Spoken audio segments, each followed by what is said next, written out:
அனைவருக்கும் வணக்கம். நான் உங்கள் சைனாகோவி பேசுறேன். இப்போ நம்ம பார்க்க போறது 3 வகையான டிஃபரண்டான டிவி. Number 3 foldable. அது ஓப்பன் ஆவறது ஒன் சைடு.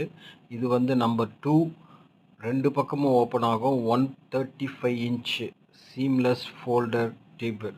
இந்த டிவி வந்து பார்த்தீங்கன்னா, அருமையா சினிமா பார்க்குற மாதிரி இருக்கும். வீட்ல உட்காந்து பார்க்கறது. நம்பர் 1 டாப் என்னன்னா double side TV. Double side TV எதுக்குன்னா 2 பேர் பார்க்கறது. ஒரு பக்கம் ஹால்ல வச்சுட்டு, இந்த பக்கம் அந்த பக்கம் 2 பேர் உட்காந்து பார்க்கறது. 2 பேரோட வாய்ஸும் வந்து நம்ம ப்ளூடூத் ஹெட்ஃபோன்ல கனெக்ட் பண்ணிட்டோம்னா, 2 பேரும் அட் அ டைம்ல ஒரு டிவி வாட்ச் பண்ணலாம்.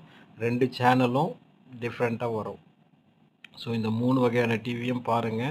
இப்போதைக்கு வரக்கூடிய 8K டெக்னாலஜியோட வர புது வகையான டிவிகள்.